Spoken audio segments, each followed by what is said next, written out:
Thank you all for joining us this afternoon. It's my pleasure to present today a practical approach to the assessment of diastolic function. The guidelines were drafted by a writing group from the American Society of Echocardiography and the European Association of Cardiovascular Imaging. Dr. Otto Smithers was the co-chair on the European side, and he and all members of the writing group contributed significantly to the content that you see. So it's a collective wisdom. As we go through the presentation, I would ask you to stay with the current update as opposed to going back and forth between the 2009 and the 2016 situation.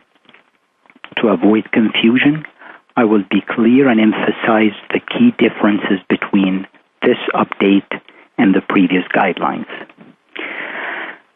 We will address these learning objectives: how to diagnose diastolic dysfunction in patients with a normal ejection fraction. This is a more challenging group to make the diagnosis in.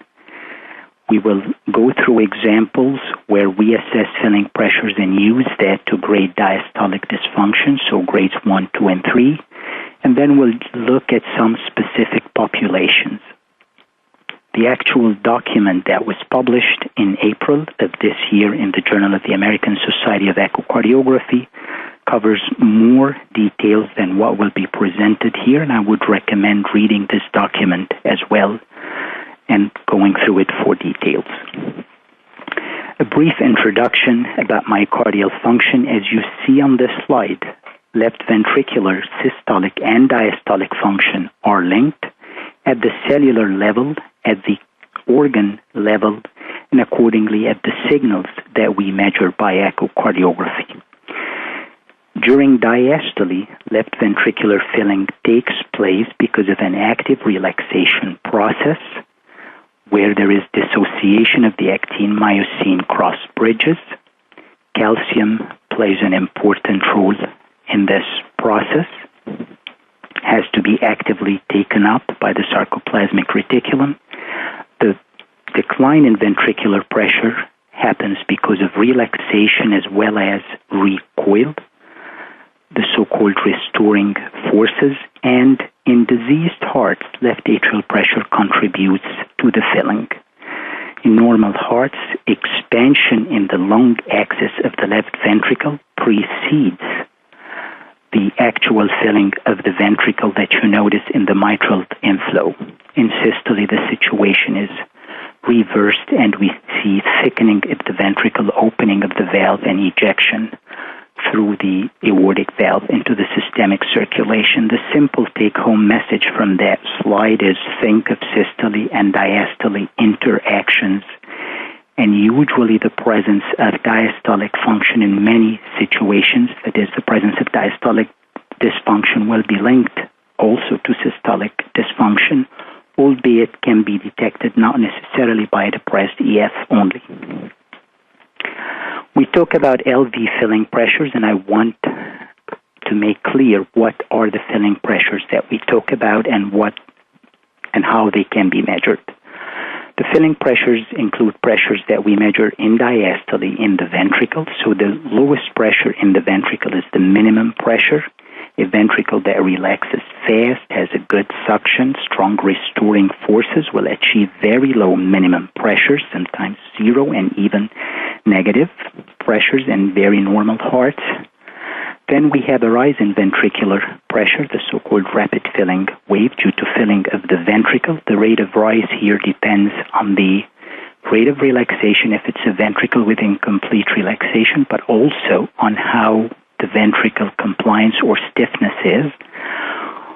We reach a plateau called the LV pre-A pressure. This is a pressure that is very similar to mean left atrial pressure and the mean wedge pressure. Later on, the ventricular pressure rises again with atrial contraction, so there is an A-wave rise in pressure. And finally, the last pressure in the cardiac cycle during diastole that we measure is the end diastolic pressure. You can measure pre-A pressure and end diastolic pressure reliably with fluid-filled transducers in the cath lab. You have to be careful if you're going to measure these pressures. Then you relate them to the phase of the respiration, preferably at end expiration, and also be aware of ectopic beats or irregular rhythms that are present. They can lead to beat-to-beat variation. For the atrial pressure, we can measure the V-wave pressure in systole. There is a pressure decline that happens, and then another wave rise with atrial contraction, the A-wave pressure. The mean LA pressure, as you see, is lower than both V and A-wave pressures. The pressure that determines whether someone gets shortness of breath, for example, or not is usually the mean left atrial pressure and the wedge pressure. So this is the pressure that the writing group sought to determine, though there are correlates with these different pressures that are shown on this slide, and one can draw inferences about them from the different Doppler signals. But for the rest of this presentation, we are concerned about LV pre-A pressure or mean LAP or wedge pressure, the mean wedge pressure. As you see in patients with a normal diastolic function, there is a positive pressure gradient between the ventricle and the atrium in early diastole. Predominant filling in early diastole takes place. Then there is an equalization of pressure phase, and then another positive phase late diastole with the A signal. If you're looking at time intervals, we have the isovolumic relaxation time between the aortic valve closure and the mitral valve opening. We can also measure the rate of decline of the mitral peak E velocity. This is the deceleration time. These time intervals are short in normal hearts, and the EA ratio is more than 1. For annular velocities, there is the early diastolic recoil velocity, or the E prime, and then in late diastole, the A prime. The A prime signal gives insight into late diastolic events and also into atrial function.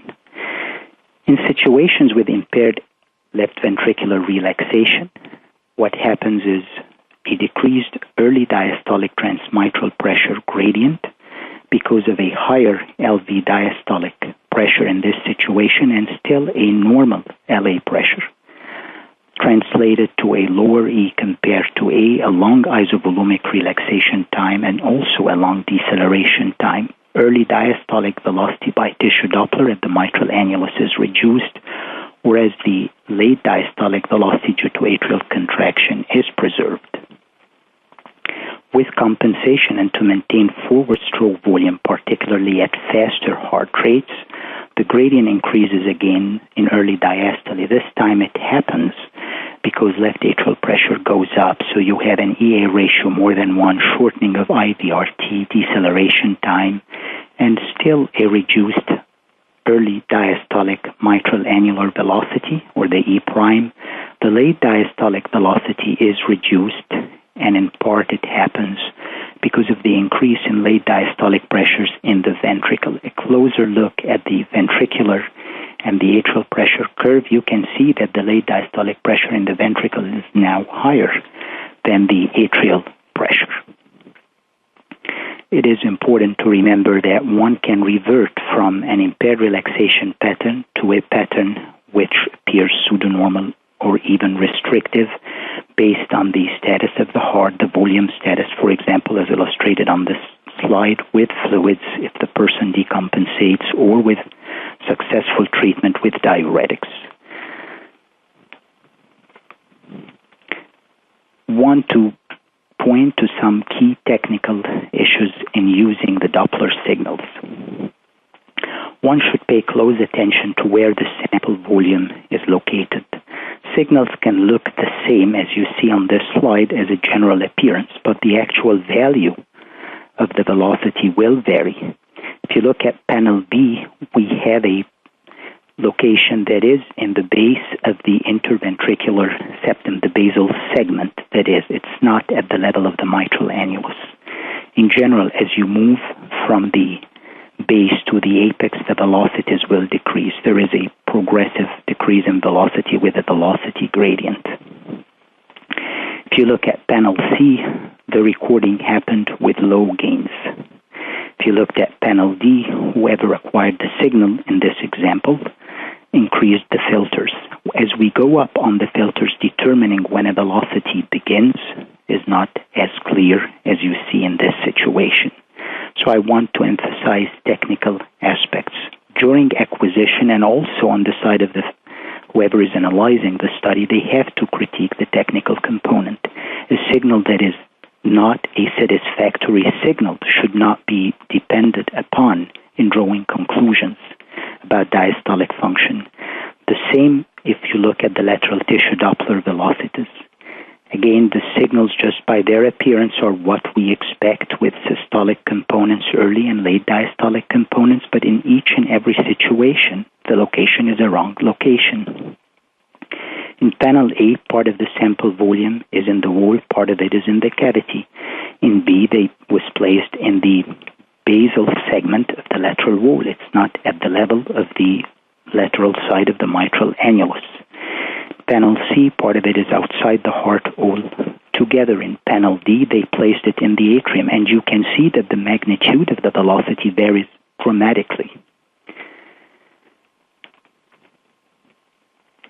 Also, sometimes we look at signals, in this case still working with tissue Doppler signals, where we have to pay close attention to which phase of the cardiac cycle they come from or they occur during. So in this situation, you see biphasic isovolumic contraction signals is labeled for you. Then you see a systolic signal. You have a biphasic isovolumic relaxation signal. And then there is the early and late diastolic signal. These conduction patterns, these morphologies of signals, are frequently seen in patients with conduction abnormalities. A signal that we depend upon in drawing diastolic function conclusions is the mitral inflow. Many times we look at the E to A ratio, and you will see in the actual recommendations the E to A ratio plays an important role in making calls about diastolic function. I will highlight a caveat in drawing conclusions based on E to A ratio. Sometimes there is left atrial stunning, and it more frequently happens after electric cardioversion, but can also happen after pharmacologic cardioversion, and you end up with a very low A velocity. If one were presented with this signal that you see to the left, and you do not have any history about the patient, you would say this looks restrictive filling, assuming that this is an old individual, not a young individual, for example. That is not normal. However, if we know that this patient had a recent cardioversion, one would be careful not to depend on the E to A ratio in this situation. Notice that 3 days later on, after recovery of atrial function, the mitral A velocity has increased from 19 to 78 centimeters per second. And what we thought was a restrictive filling, indeed, this individual has more of an impaired relaxation pattern. So a point to make here is one has to look at the clinical information of that patient.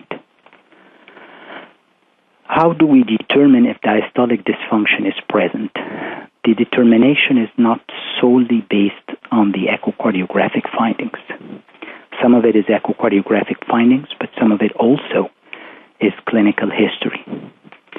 So somebody with known coronary artery disease, you look at the echocardiogram, you see evidence of segmental dysfunction, number of segments that are hypokinetic or akinetic. This is not a normal heart. If you see abnormal Doppler signals or signals that fall in the abnormal range, one can be fairly comfortable calling the presence of diastolic dysfunction. If you look at a heart and you see evidence of pathologic left ventricular hypertrophy, so this is not an athlete, this is, say, an older individual with increased wall thickness in the setting of, say, aortic stenosis, they have a degree of diastolic dysfunction. Someone with hypertensive cardiovascular disease, a high blood pressure recorded at the time of the echocardiogram, increased wall thickness, that again points to the presence of diastolic dysfunction. The evidence of a depressed ejection fraction by echocardiography is enough to make a call of diastolic dysfunction because systolic and diastolic dysfunction frequently coexist. Someone may have an established diagnosis of heart failure, preserved ejection fraction. That should be looked at as well if this is the reference that is sent to the lab. Let me show you some clues that you can depend on even if the person has a normal ejection fraction, normal wall motion, and you are not seeing much of left ventricular hypertrophy. Look at the pulmonary venous flow and look at the atrial reversal signal. If this signal is a prominent signal in terms of duration, long duration, and in terms of amplitude, high amplitude, particularly when you compare it to the mitral A velocity, this is a reliable finding, irrespective of age, that points to the presence of diastolic dysfunction and increased end diastolic pressure. If you have a positive Valsalva maneuver, we'll look at an example of that. So a significant drop in the E to A ratio with Valsalva. This usually is seen in patients with diastolic dysfunction. Normally, the inflow patterns for the left and right ventricle resemble one another. If you're seeing a dissociation between them, this is likely happening because of ventricular dysfunction. Again, this dysfunction can be present in the setting of a normal ejection fraction. The presence of an L wave in the mitral inflow pattern also is indicative of diastolic dysfunction. And finally, an abnormal left ventricular longitudinal strain, normally impaired value, that is. Let's look at some examples illustrating these points. So these signals were obtained from someone who presented with findings consistent with heart failure, preserved ejection fraction. Notice that the atrial reversal velocity in this case is pretty high. It's about 40 centimeters per second, and duration-wise is much longer than the mitral A duration. So this indicates the presence of increased end diastolic pressure, diastolic dysfunction, and you can look at a pretty high E to A ratio as well. Notice that the deceleration time is about 200 milliseconds here. It's not in the typical range of less than 160 milliseconds that we see with very high left atrial pressures and increased stiffness. One reason for the relatively longer decel time in this case is the presence of a very high E velocity that usually takes a longer time to decelerate. There is an example of a Valsalva maneuver in a patient also with a normal ejection fraction and a significant degree of diastolic dysfunction. The left atrium is enlarged. You look at the mitral inflow. It's a pseudo-normal pattern. The patient starts the Valsalva maneuver, and now you see a significant drop in the E to A ratio, revealing an impaired relaxation pattern as the venous return to the left atrium drops and as the left atrium pressure drops during Valsalva. To record the Valsalva maneuver, you want to do a continuous recording, usually with a slower sweep speed, so you can capture more cardiac cycles.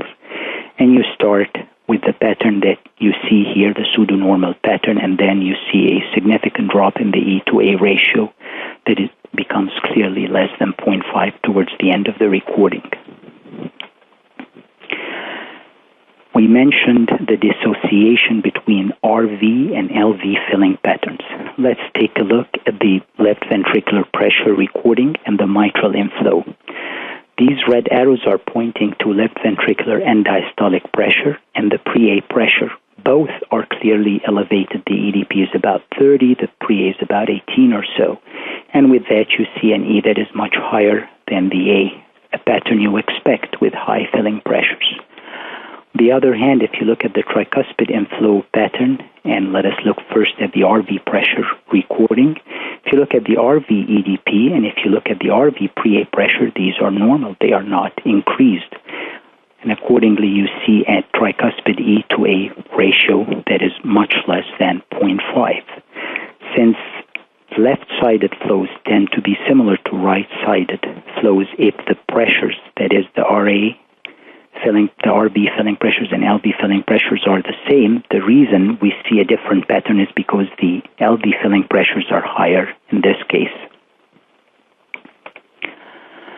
There is the L velocity, and you can notice the L velocity not only in the mitral inflow, but sometimes you also can see it, as you see in the right panel of this figure, in the tissue Doppler signals as well. An L velocity that is significant is usually around 50 centimeters per second, typically occurs in the settings of bradycardia, impaired relaxation, elevated LA pressure. Sometimes normal individuals with lower heart rate can have an L velocity, but in this situation, it does not exceed 20 centimeters per second. There are findings showing an abnormal global longitudinal strain in the apical four-chamber view, apical long and apical two-chamber views. A normal heart should have a normal global longitudinal strain. So if you see an abnormal strain, particularly in the setting of a normal blood pressure, you should be suspicious of the presence of myocardial dysfunction. This is a slide from a research study. I'm using it to highlight the profound abnormality that you see in global longitudinal strain in patients with diastolic heart failure or heart failure preserved EF compared to normal finding, compared to a normal individual, where it is about minus 18 in the normal and minus 7 in the patient with heart failure preserved EF. There may be other abnormalities that you can elicit, particularly if you record these signals with exercise, but there is not yet a consensus on how to use these signals with exercise to establish a diagnosis or assess response to therapy. This takes us now to the criteria for diagnosis of diastolic dysfunction.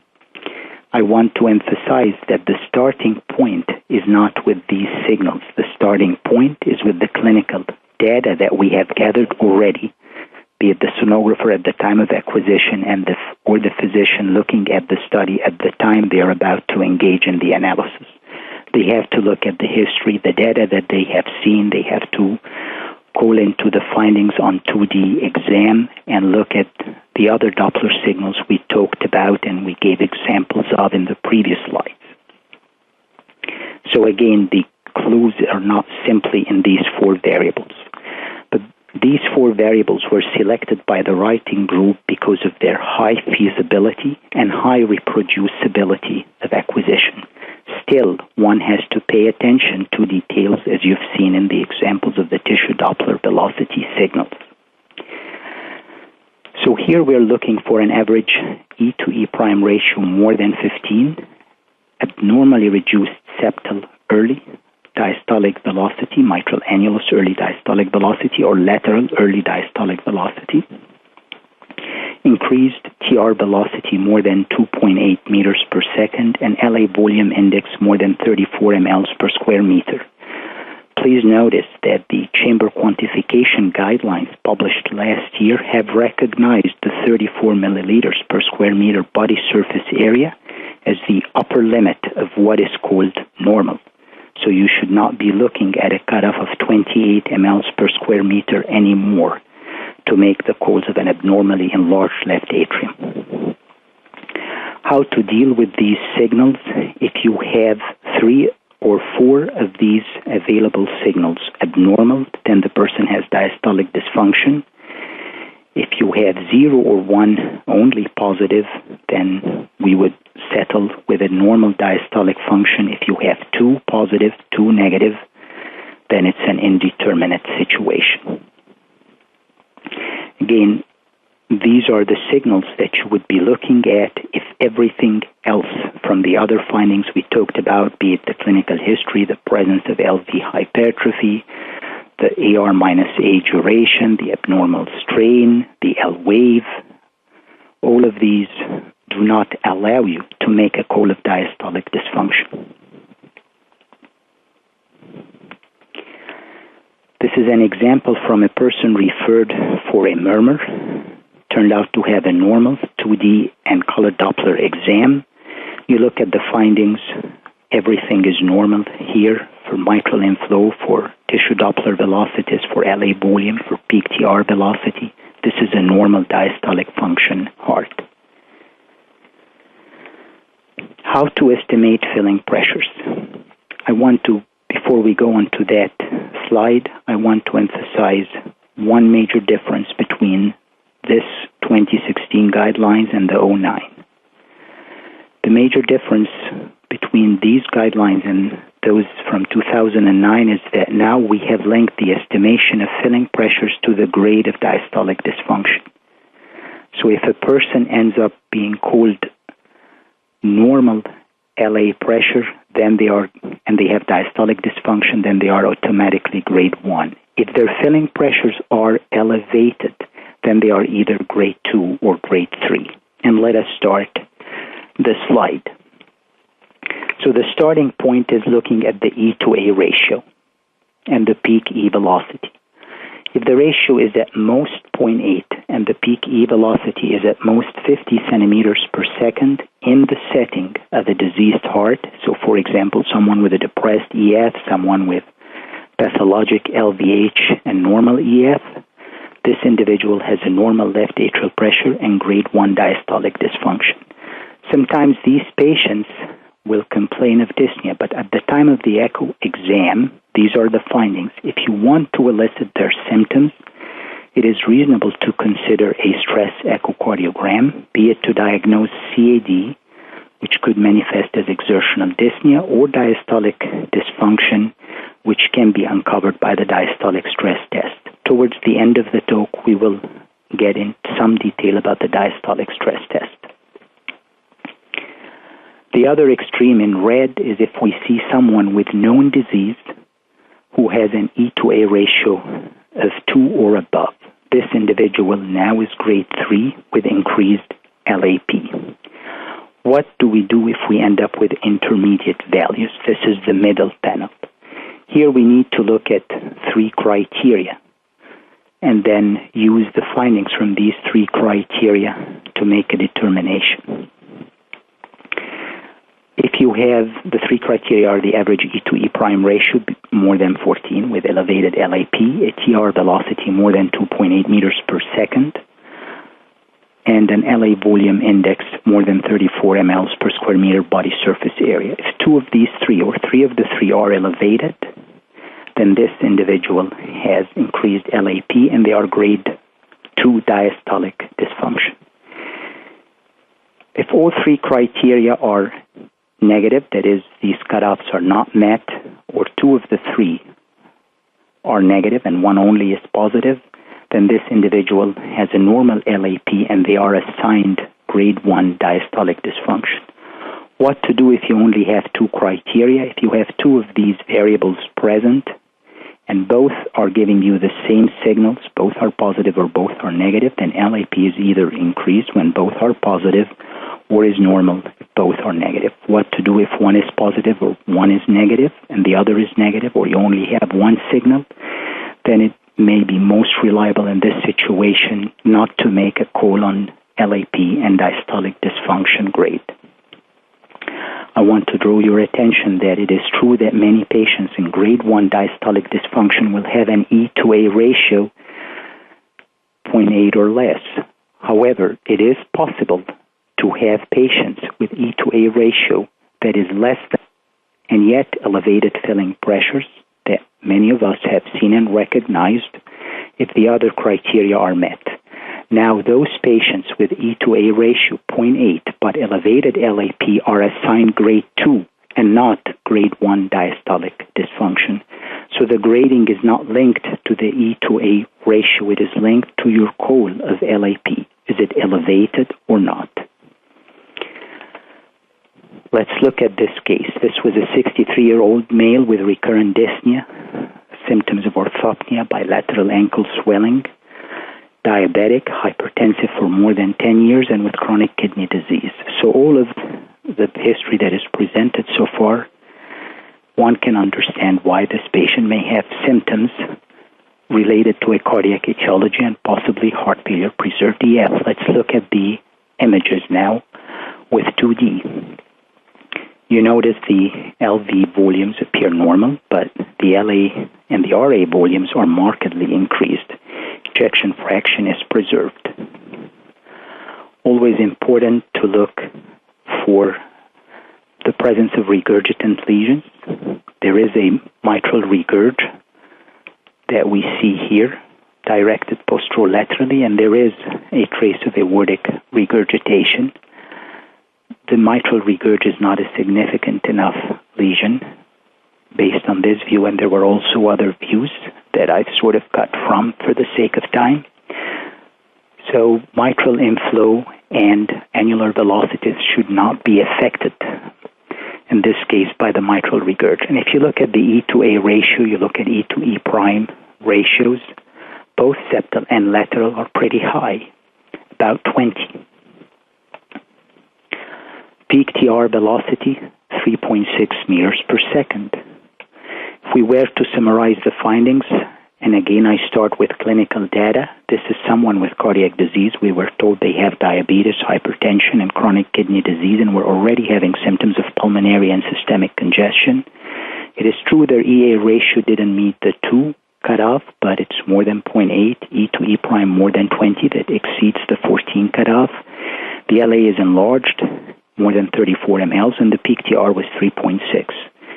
Now I go to the guidelines chart, and I start with the E to A ratio. It is more than 0.8, but less than 2. This directs me to look at the 3 criteria. In this case, all 3 criteria were positive, so 3 of 3 positive. So this person has an elevated LAP and grade 2 diastolic dysfunction. Let's look at another case.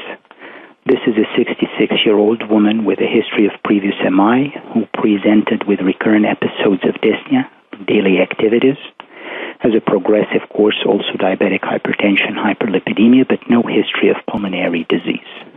That's an important item to remember. If we look at the parasternal lung axis view in this case, the infralateral wall mid-segment has abnormalities. There is some thickening calcification in the aortic valve, but it's opening fine. There are the apical 4-chamber and 2-chamber views. The patient has segmental wall motion abnormalities. The anterior wall looks normal, but there are clearly abnormalities of the inferior wall and the inferior septum. The left atrium is enlarged in size. We go next to the Doppler signals in this case. So there is the E to A ratio, looks restrictive, and if we look at the pulmonary venous flow, most of the flow is happening in diastole, and this is clearly abnormal in someone with systolic dysfunction, as we see in this patient. So if I were to summarize the findings in the case, there is clinical data consistent with cardiac disease. LVEF is depressed. We had a restrictive filling pattern, pulmonary vein SD ratio less than 1, and a big left atrium.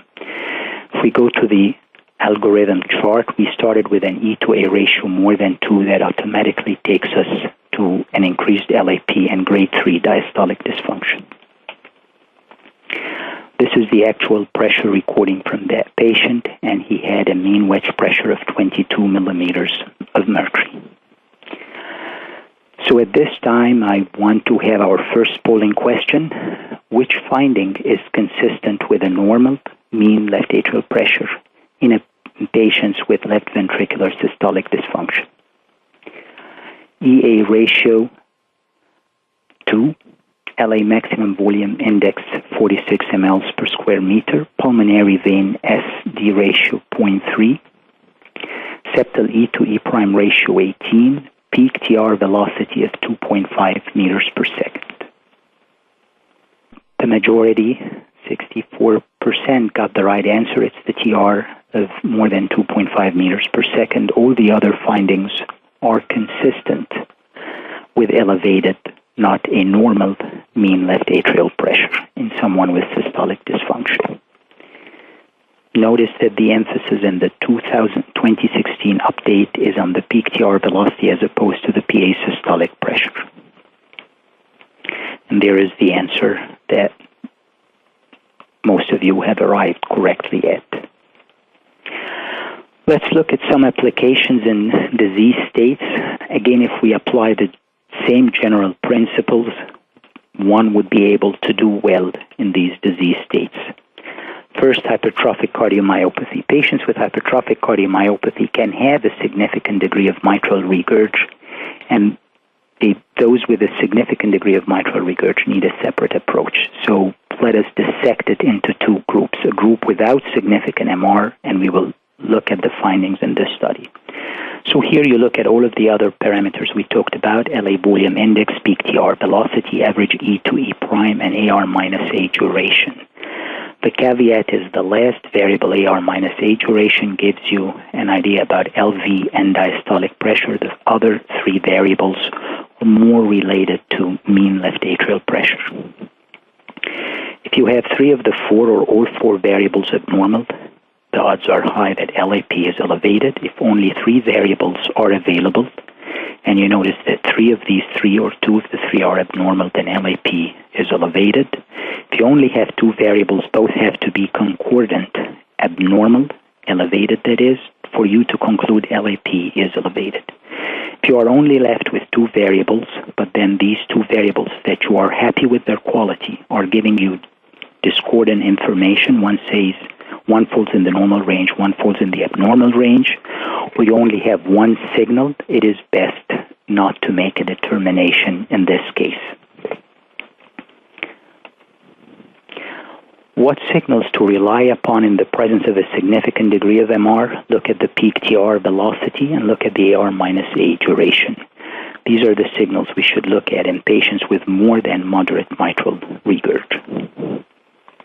That's an example from a patient with hypertrophic cardiomyopathy, where the mean left atrial pressure is normal based on the mitral E to E prime ratio, but you have a prominent atrial reversal signal that supports a conclusion of elevated LV EDP. This is from another case where the LAP is elevated. If you look at the presence of hypertrophy, there is thickness of the septum at the site of the SAM, where the anterior leaflet meets the septum. Look at an E to A ratio that is clearly more than 1, but not yet 2, and profoundly reduced annular velocities, both septal and lateral. A more advanced degree of diastolic dysfunction is illustrated on this slide, where a patient has restrictive filling. Notice the L wave pointed to by the arrow and very low mitral annular velocities. Restrictive filling in a patient with hypertrophic cardiomyopathy is a good predictor of adverse outcomes. Usually the adverse outcomes is hospitalizations related to heart failure. How about other disease states where diastolic dysfunction comes into play? These two diseases, pericardial constriction and restrictive cardiomyopathy, often one is presented with a situation where you need to distinguish one from the other. The slide illustrates typical findings in someone with restrictive cardiomyopathy due to cardiac amyloidosis. You see here a restrictive LV filling pattern, severely reduced septal and lateral early diastolic velocities. Notice that the lateral, even though reduced, is still higher than the septal early diastolic velocity. That's an important finding. And if you look at the polar map here, you can see that while the strain is abnormal in several areas, it is most preserved, least perturbed in the apex of the ventricle. This apical sparing pattern has been described with cardiac amyloidosis. That's an algorithm that you see on this slide for evaluating patients with possible constriction. It was adopted and validated by the Mayo Clinic group. It starts with the mitral E to A ratio and looks at the inferior vena cava, be it dilated or not. If you do not have an EA ratio more than 0.8 and a dilated inferior vena cava, constriction and restriction are less likely. If you see an abnormal septal motion with respiration, so a septal bounce, this is highly suggestive of constriction, and then you want to go to the next step of looking at annular velocities at the septal side or the medial E prime. If it is more than 8, that is consistent with constriction. If it is less than 6, it is consistent with restriction. Between 6 and 8, it's a mixed constriction-restriction disease. In restrictive cardiomyopathy, at that stage of profoundly reduced septal velocities, typically you will have findings with restrictive filling, with a decel time less than 150 milliseconds and IVRT less than 50 milliseconds, predominant filling in diastole, not in systole, so the proportion of atrial filling during systole is less than 40%, and E to E prime ratio more than 15, and enlarged left atrium, as you see. In patients with constriction, unlike patients with restriction, the lateral velocity is usually lower than the septal velocity, a condition referred to as annulus reversus. If you've seen this, then this is most likely constriction. You can also look at hepatic venous flow, and if the end diastolic velocity increases or appears higher with expiration compared to inspiration, a ratio of at least 0.8, then this confirms the diagnosis of constriction. Let us look at heart transplants. This is a particularly challenging group of patients. And I want to mention two general points, and we'll show you some examples. Restrictive like pattern is often seen in these patients because they typically get their hearts from young donors who have a normal cardiac function. So you'll have a very high E to A ratio. However, if you look at the annular velocities, and if the diastolic function is normal, this annular early diastolic velocity is typically normal. If it is reduced, then relaxation is impaired, and you may be able to make a call of elevated LAP. And if the E to A ratio is 2 or above, then indeed restrictive filling is present. With elevated LAP, the peak TR velocity is usually more than 2.8 meters per second. That's an example from a patient with profoundly reduced annular velocities, both septal and lateral, and elevated LAP. So the patient has impaired relaxation and elevated LAP. This is from a patient who was in a state of rejection with systolic, not just diastolic dysfunction. And the signal has a lot of valuable findings in it. The easiest thing to pick is the very much reduced septal early diastolic velocity between 3 and 4 centimeters per second. But if you look at the mitral inflow at the level of the tips, and you notice when it ends before the QRS. That's an indicator that the late diastolic pressures in the ventricle are elevated. Also, if you look at these arrows, they are pointing to diastolic mitral regurgitation, which also is seen in the setting of increased late diastolic pressures. So when you look at the Doppler signals, do not just look at the variables I've presented to you earlier on and noted in the algorithm, but also look at the duration of diastolic filling. Is there diastolic MR or not? What is happening with the late diastolic velocity, and so on. Atrial fibrillation. Some general rules are noted on this slide. A decel time that is 160 milliseconds or less is expected in patients with depressed ejection fraction and elevated LAP. Whether EF is normal or depressed, and increased peak TR velocity in the absence of pulmonary disease, more than 2.8 meters per second, is supportive of the conclusion of elevated LAP. It is possible to look at other parameters as isovolumic relaxation time being short, a fast acceleration, a fast increase in the diastolic filling velocity of the left ventricle, a short decel time of the pulmonary vein diastolic velocity, an increased septal E to E prime ratio of about 11 or so. You do not need necessarily to look at all of these signals. I'll show you some examples where you can make conclusions and be very comfortable with them as well. The last point on the slide I want to highlight is reduced beat-to-beat variability. When patients have a high left atrial pressure variation in the RR interval, and thus the diastolic filling interval affects less the left atrial pressure. So if you see little change in velocity beat-to-beat, and to show this you want to use a slower sweep speed, that also supports increased LAP. That's an example from a patient with atrial fibrillation and increased LAP. Look at the peak TR velocity, it's 3.2. The arrow here is pointing to an L wave that you have seen. Sometimes you see this in atrial fibrillation also, not just in sinus rhythm. Look at the annular velocities, they are very much reduced. You do not need really to do much of any calculations in this case as far as E to E prime ratio. because the peak is about a 1, and here we're looking at best of 5, so we've already exceeded the cutoff, at least on the septal side. Is there a potential for looking at novel indices? I'm mentioning these because you will see future research looking at these indices. There has already been several studies published about them. They are not yet recommended for day-to-day applications, but they hold promise, and therefore I will show a couple of slides on them. You can look at the strain rate that you can acquire with speckle tracking in early and late diastole as well as in systole. It is the early diastolic strain rate signal that has garnered more attention, and typically it's reduced in patients with diastolic dysfunction. And several investigators have looked at combining it with the mitral e-velocity to arrive at conclusions of LAP. Left atrial strain is also a very important signal to look at, and you can acquire it from single points or from several points with speckle tracking, which would be more reliable. You can also get it from apical 4, as you see in this figure, as well as apical 2 chamber views, and you can get an average strain curve as you see here. Usually when left atrial pressure is increased, the systolic strain that is pointed to here is abnormally impaired.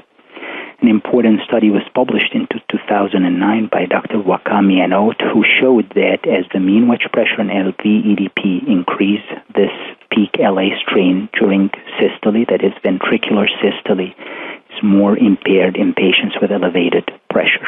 The relation was a bit stronger in patients with depressed EF, but also was noted in patients with normal EF. I mentioned the diastolic stress test, and we looked at it in the algorithm slide. When do we consider recommendations for the diastolic stress test? It is indicated in patients who have dyspnea and diastolic dysfunction, but the grade is only 1 at rest. That is, without activity, their LAP is normal. So the question becomes, well, what happens if they exercise? Would we then notice increase in LAP and increase in the pulmonary artery systolic pressure with exercise? Typically, it is performed with a supine bike, though some labs do it with a treadmill exercise. One edge for the bike over the treadmill exercise is you have enough time to acquire both Doppler and 2D images, since frequently the question is not simply what happens to the filling patterns and the PA pressures, but also wall motion with exercise. You want to record mitral inflow, the annular velocities, and the peak TR velocity by continuous wave Doppler at rest and during exercise, or 1 to 2 minutes after termination. The reason for looking at acquiring signals after exercise is over is because there can be merging during exercise, and as the heart rate slows in recovery, you start to see less merging, and you are able to discern clearly the separate velocities in early and late diastole. The test is considered positive when all 3 findings that you see on the slide are met: an E to E prime ratio more than 15. If you are a lab that does septal only, then it's a septal E to E prime more than 15. Peak TR more than 2.8 meters per second, and an abnormally reduced annular early diastolic velocity. Example of a positive diastolic stress test is shown on that slide. Notice the reduced early diastolic velocity both at rest and with exercise. Look at the mitral inflow pattern. It clearly reverses in the post-exercise period. You have an E velocity of 50 that almost doubles to 95, and a TR that goes from 2.6 to 3.5 meters per second. So that's an example of a positive diastolic stress test. Let me go now to our second polling question. Which of the following can be applied to estimate LV filling pressures in patients with hypertrophic cardiomyopathy, aortic stenosis, atrial fibrillation, and cardiac transplants? So the parameter would be applicable to all 4 conditions that you see on the slide. Mitral E to A ratio, LA maximum volume index, pulmonary vein systolic to diastolic velocity ratio, peak TR velocity, and mitral annulus early diastolic velocity, or E prime velocity. Okay, So let me sort of take my time and address each of these items. We said the mitral E to A ratio. Certainly mitral E to A can be applicable in several conditions, but with AFib you do not have an A velocity. Also in heart transplants you can have a high E to A ratio with a normal heart, so wouldn't be reliable in these two situations. An enlarged left atrial volume can be seen in transplants and atrial fib in the absence of elevated filling pressure, so would not be this option. Pulmonary veins, systolic to diastolic ratio, again a value, mostly in depressed EF, but can be challenging in several other situations. In atrial fib in particular, the systolic velocity is reduced even if LAP is normal because of the absence of atrial contraction and thus atrial relaxation, not much of a change in the pressure in the atrium at that time. A peak TR velocity is indeed the variable that can be applied across all of these. How about the mitral annulus early diastolic velocity? The early diastolic velocity by itself is not an index of LAP. It's the E to E prime ratio. So it's more of an index of relaxation, and thus the correct answer actually is not C. It is the peak TR velocity, which 39% of you have correctly identified. Before we go to questions, I want to remind you that ASC will have very shortly in the coming weeks the guidelines poster, the pocket guideline, and the guideline reference book insert that will summarize several of the points highlighted and the algorithm charts. I also want to remind you that May 4th is the Giving Day. Donate to the American Society of Echocardiography Foundation. These donations are used for several missions that help several areas, underserved areas in the United States and abroad. Now we'll go to the questions. I have quite a few set of questions. Will do my best to answer several of them. These guidelines are applicable to adult individuals, not necessarily to the pediatric population, and also not necessarily during anesthesia administration. The utility of TR, and I'll try to answer as many questions as I said, can be enhanced, yes, if you use contrast. This could be saline contrast or could be contrast that you use for LV cavity opacification. One has to be careful, however, with the gain settings and not to take the very first signals, which are typically bright. The contrast can interfere, yes, with the mitral inflow velocities. You again will see brighter, higher signals. So you would use the contrast mostly to look at the TR jet, but your acquisitions before contrast administration are what you need for mitral inflow and for tissue Doppler velocities. Pulmonary veins can also be enhanced.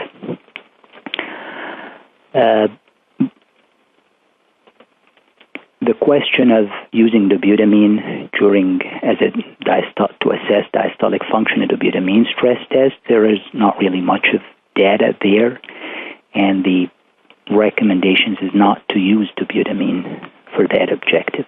More reliable if you use exercise. Patients with a high left atrial pressure, there is a question about peak TR velocity, how it is related to diastolic function. Patients with a high left atrial pressure typically will have secondary pulmonary hypertension and thus increased pulmonary artery pressures. So it's an indirect evidence that left atrial pressure is increased. In patients with a question about mitral annular calcification, is E' accurate? And do we check medial and lateral? I do not recommend using annular velocities in patients with a significant degree of mitral annular calcification. And to have a good feel of mitral annular calcification, you need a good short axis that shows you is the calcification, not just how intense it is at one location, but how much of the circumference is involved. So do not use annular velocities for MAC, significant MAC. There is a question about variables to apply in patients with severe pulmonary hypertension And is it possible to make conclusions about diastolic dysfunction in patients with severe pulmonary hypertension? So in general, for patients who have a significant degree of pulmonary hypertension that is related to a pulmonary parenchymal or a pulmonary vascular disease, the mitral inflow pattern that you expect is a reduced E to A ratio and a normal LA volume. If this is not what you are seeing, that is, you are seeing an E to A ratio that is increased, you are seeing reduced lateral early diastolic velocity, you are looking at an increased LA volume, it is highly likely that diastolic dysfunction and increased LAP is a contributor. So you can use diastolic function indices in that sense for patients with pulmonary hypertension. Another question is 65-year-old male with hypertension, mild LVH, normal EF, septal E'6, lateral E'8. Would we call this individual impaired relaxation or not? If you look at the annular velocities and you just say because they are older, I would expect the velocities to be lower, that may be okay if we do not know that this person has hypertension and has LVH. We are told that they have hypertension and LVH, and therefore I would not call this individual normal diastolic function. I would call them impaired diastolic function. There are quite a few questions. I tried to answer as many as I could, but let us look at this next one. How can you explain the value of E velocity in grade 1 and 2 being less than 50 or more than 50 centimeters per second? One should think of the E velocity as a parameter that relates to the transmitral pressure gradient and therefore the left atrial pressure. The higher the left atrial pressure, the higher the mitral E velocity. And therefore, typically when LAP is normal, you would expect a low E velocity. It is possible also to have a higher E velocity even when LV relaxation, even when LAP is normal. But to see it low, you are pretty more specific when you look at that cutoff of 50 centimeters per second. Thank you for joining us today.